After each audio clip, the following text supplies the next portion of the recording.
नमस्ते। आज के इस खास विश्लेषण में हम एक बहुत ही गहरे और जरूरी विषय पर बात करने वाले हैं। The awakening of the high value individual, यानी एक उच्च मूल्य वाले इंसान की जागृति। आज का हमारा पूरा फोकस इस बात पर होगा कि कैसे कोई भी बाहरी दुनिया से वैलिडेशन या तारीफ मांगने की बजाय अपने भीतर एक ऐसी अटूट और सॉलिड वैल्यू बना सकता है जिसे नजरअंदाज करना नामुमकिन हो। और देखिए, ये सिर्फ कुछ आदतों को बदलने के बारे में नहीं है, ये अंदर से पूरी तरह एक नया इंसान बनने की यात्रा है। तो चलिए, बिना किसी देरी के सीधे इस चर्चा में उतरते हैं। अब सबसे पहले एक सवाल। आखिर ऐसा क्यों होता है कि कुछ लोगों के कमरे में आते ही उन्हें तुरंत एक रिस्पेक्ट मिल जाती है, जबकि कुछ लोगों को पूरी तरह से इग्नोर कर दिया जाता है? सच कहूं तो ये एक बहुत ही चुभने वाली सच्चाई है।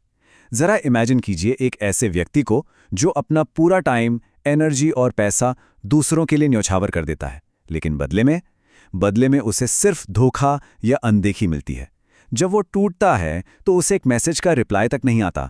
लोग बस बहाने बनाने लगते हैं। और आपको पता है, यही वो दर्दनाक पॉइंट है, यही वो उत्प्रेरक है जो किसी भी इंसान को अपनी असली अहमियत पहचानने पर मजबूर कर देता है। इस पूरी सिचुएशन के पीछे की जो मनोवैज्ञानिक सच्चाई है ना, वो बहुत कड़वी है। जिस दिन कोई इंसान खुद को सस्ता समझने लगता है, वो कौड़ियों के भाव बिकने लगता है। ये बिल्कुल सच है। जब किसी के भीतर अपना खुद का सम्मान और सेल्फ वैल्यू खत्म हो जाती है, तो समाज भी उसे बिल्कुल उसी नजरिए से देखने लगता है। मतलब दुनिया आपके साथ कैसा बर्ताव करेगी, ये इस बात पर निर्भर करता है कि आप खुद को कितनी अहमियत देते हैं।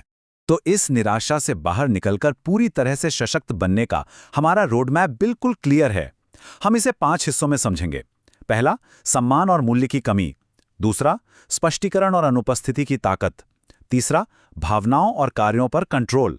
चौथा, आत्मसम्मान और जीवन का लक्ष्य। और पांचवा, बाउंड्रीज सेट करना और वास्तविक बदलाव। चलिए आगे बढ़ते हैं हमारे पहले सेक्शन की तरफ, सम्मान और मूल्य की कमी, हर समय उपलब्ध रहने की भारी कीमत। हम अक्सर कुछ ऐसी गलतियां करते हैं जो हमारी वैल्यू को पूरी तरह खत्म कर देती हैं। और सबसे दिलचस्प बात यह है कि ये आदतें कितनी आम हैं। जब कोई इंसान हमेशा हर किसी के लिए अवेलेबल रहता है, अपना सारा समय दूसरों को दे देता है, तो दुनिया उसे सिर्फ एक साधारण और आसानी से रिप्लेस किए जाने वाला इंसान समझने लगती है। आपने दूसरों के लिए सब कुछ किया, लेकिन बुरे वक्त में कोई सपोर्ट नहीं मिला। ऐसा इसलिए होता है क्योंकि अनजाने में ही सही, उस व्यक्ति ने दूसरों को अपनी कीमत तय करने का अधिकार दे दिया है। सीधा सा रूल है, जब कोई हर वक्त मौजूद रहता है तो उसे खोने का डर किसी को नहीं होता। और यहीं से हम आते हैं सेक्शन 2 पर, स्पष्टीकरण और अनुपस्थिति की ताकत, मौन को अपनाना। यहां 2 तरह के लोगों में एक बहुत बड़ा फर्क होता है। जो कमजोर माइंडसेट वाले लोग होते हैं, वो इस डर से हर चीज को एक्सप्लेन करते हैं कि कहीं कोई उन्हें गलत ना समझ ले। वो बस अपनी सफाइयां ही देते रहते हैं। लेकिन इसके उलट जो मेंटली स्ट्रांग लोग होते हैं, वो खामोशी की असली ताकत को समझते हैं। उन्हें पता होता है कि हर कोई उनकी कहानी समझने के लायक नहीं होता। तो सबसे अहम बात क्या है? आप जितना ज्यादा लोगों से अप्रूवल मांगेंगे, आपकी वैल्यू उतनी ही गिरेगी। एक शेर कभी कुत्तों के भौंकने पर पीछे मुड़कर सफाई नहीं देता है ना। किसी से अपनी अहमियत मनवाने के लिए भीख मांगना बंद करना, यही सबसे पहली और सबसे जरूरी आदत है। हमारी दूसरी आदत है एब्सेंस, यानी अनुपस्थिति की ताकत। संदेश बहुत ही साफ है। अगर किसी के ना होने से लोगों को रत्ती भर भी फर्क नहीं पड़ता, तो उसके होने की भी कोई कीमत नहीं है। इसलिए कभी कभी गायब हो जाना बहुत जरूरी है। डिस्ट्रैक्शन से, सोशल मीडिया से, दूसरों के वैलिडेशन से दूर होकर सिर्फ और सिर्फ खुद को बनाने पर ध्यान देना चाहिए। जिम जाइए, अपनी स्किल्स बढ़ाइए, फोकस कीजिए, क्योंकि याद रखिए, दुनिया केवल किसी की मौजूदगी याद नहीं रखती, दुनिया उसका इम्पैक्ट, उसका प्रभाव याद रखती है। अब आते हैं हमारे तीसरे सेक्शन पर, भावनाओं और कार्यों पर नियंत्रण, द स्टोइक अप्रोच। अगर हम एनर्जी के इस्तेमाल की बात करें तो ये बहुत मजेदार है। एक हाई वैल्यू इंसान अपनी 90% ऊर्जा खुद को बेहतर बनाने में लगाता है और केवल 10% लोगों से बातचीत या इंटरैक्ट करने में। वहीं जो इंसान दूसरों की अटेंशन चाहता है, वो इसका ठीक उल्टा करता है। और यही हमारी तीसरी आदत है, पब्लिक में अपने इमोशंस को कंट्रोल करना। एक मजबूत इंसान हर जगह टूटता नहीं है। वो हर किसी के सामने अपनी तकलीफ का रोना नहीं रोता।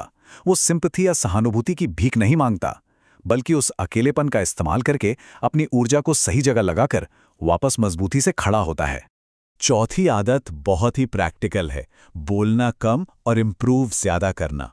आपने देखा होगा कमजोर लोग हमेशा बड़ी बड़ी बातें करते हैं, मैं ये कर दूंगा, वो गाड़ी लूंगा, इतना पैसा कमाऊंगा। लेकिन जो वाकई पावरफुल लोग होते हैं वो सिर्फ अपने रिजल्ट्स अनाउंस करते हैं।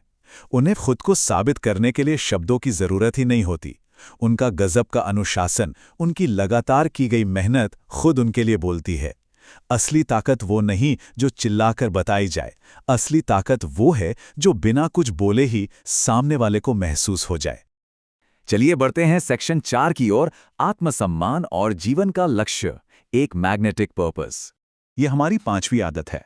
शब्दों पर नहीं, हमेशा बर्ताव पर भरोसा करें। कभी कभी ना जिंदगी को पूरी तरह बदलने के लिए सिर्फ एक छोटा सा एहसास काफी होता है कि मैं इससे कहीं बेहतर डिजर्व करता हूं। अगर कोई जगह या इंसान आपको बार बार अनवांटेड या फालतू फील कराता है तो वहां रुकना खुद के साथ सबसे बड़ा धोखा है। प्यार, अटेंशन या रिस्पेक्ट के लिए हाथ फैलाना बंद करना ही होगा। जिस रिश्ते या जगह पर सेल्फ रिस्पेक्ट मर जाए वहां से चुपचाप दूर चले जाना ही एक मजबूत इंसान की सबसे बड़ी निशानी है। और यहीं से जन्म लेती है हमारी 6ठी आदत, दूसरों से वैलिडेशन मांगने से कहीं बड़ा खुद का एक मिशन बनाना। जब किसी की जिंदगी में कोई बहुत बड़ा पर्पस या लक्ष्य होता है तो वो बिल्कुल एक चुंबक की तरह काम करता है।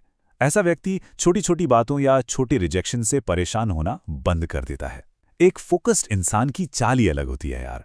उसकी आंखों में एक ऐसा प्राइड होता है जो बहुत अट्रैक्टिव होता है। दुनिया हमेशा उन लोगों की तरफ खुद ब खुद खींची चली आती है जो अपने मिशन में पूरी तरह डूबे होते हैं। अब आते हैं हमारे आखिरी और 5वें सेक्शन पर, बाउंड्रीज सेट करना और वास्तविक बदलाव, the inner glow up. Solitude यानी अकेलेपन को समझना बहुत जरूरी है। ये सिर्फ अकेले रहना नहीं है, ये एक बेहद शक्तिशाली मनोवैज्ञानिक स्थिति है। ये या तो एक इंसान को पूरी तरह तोड़ देती है या फिर उसे एक ऐसी सेल्फ रिलायंट और मजबूत ताकत में बदल देती है जिसे कोई हिला नहीं सकता। जो इंसान अकेले रहना सीख जाता है वो कभी भी सिर्फ अकेलेपन के डर से नकली या जहरीले रिश्तों में नहीं फंसता। उसे पता होता है कि अपनी इज्जत खोकर जीने से 1000 गुना बेहतर है अपनी शर्तों पर अकेला रहना। और सच मानिए, यही चीज उसे दुनिया में सबसे अलग और दुर्लभ बनाती है। एक बात के लिए हमेशा तैयार रहिए, जब आप पहली बार अपनी बाउंड्रीज तय करेंगे और लोगों को ना कहना शुरू करेंगे तो उन्हें बहुत बड़ा झटका लगेगा। लोग तुरंत आपको स्वार्थी और मतलबी कहने लगेंगे। लेकिन असल बात क्या है? असल बात यह है कि किसी भी इंसान की ग्रोथ हमेशा उन लोगों को बुरी लगती है जो पहले उसकी कमजोरी का फायदा उठा रहे थे। अपनी एनर्जी को बचाना और अपनी जिंदगी की अहमियत को समझना कोई घमंड नहीं है, ये सही मायने में आपकी जागृति है। तो चलिए अपनी बात को समेटते हुए इन 6 साइलेंट आदतों को एक बार फिर से देख लेते हैं। पहला, हर बात पर सफाई देना बंद करें। दूसरा, अपनी एब्सेंस यानी अनुपस्थिति की ताकत का इस्तेमाल करें। तीसरा, पब्लिक में अपने इमोशंस को कंट्रोल में रखें। चौथा, बोलें कम और खुद पर काम ज्यादा करें। पांचवां, सम्मान के लिए कभी भीख ना मांगे। और छठा, अपने लिए एक बड़ा महान मिशन बनाएं। ये 6 कदम किसी भी इंसान की पूरी पर्सनालिटी को जड़ से बदलकर रख सकते हैं। और यही इस पूरे विश्लेषण का असली सार है। आज हम देखते हैं कि लोग बस बाहरी ग्लो अप के पीछे भाग रहे हैं, महंगे कपड़े, लुक्स, दिखावा। लेकिन जो सच्ची ट्रांसफॉर्मेशन है ना, वो एक इनर ग्लो अप होती है। और ये कोई आसानी से नहीं मिलती। ये दर्द से, जबरदस्त अनुशासन से और एकदम खामोश रहकर की गई कड़ी मेहनत से बनती है। खुद को एक ऐसा इंसान बनाना है जिसे देखते ही सामने वाले को एहसास हो जाए कि इसने खुद को आग में तपाकर फौलाद बनाया है।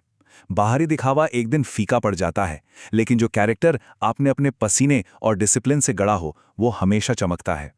तो अब हम इस चर्चा को एक बहुत ही गहरे सवाल के साथ खत्म करते हैं। कोई भी इंसान खुद को इतना मजबूत, इतना अनुशासित और इतना रेयर कैसे बनाए कि वो इस दुनिया के लिए पूरी तरह से इररिप्लेसेबल बन जाए, यानी कोई उसकी जगह ले ही ना सके। अपनी मेहनत और सेल्फ बिलीफ के दम पर खुद को ऐसा बनाना है कि दुनिया इग्नोर करना तो दूर, आपके ना होने को भी गहराई से महसूस करे। सोचिएगा इस बारे में। इसी सवाल के साथ हमारा आज का यह विश्लेषण यहीं समाप्त होता है। मुझे उम्मीद है कि इससे आपको एक नया नजरिया मिला होगा। बहुत बहुत धन्यवाद।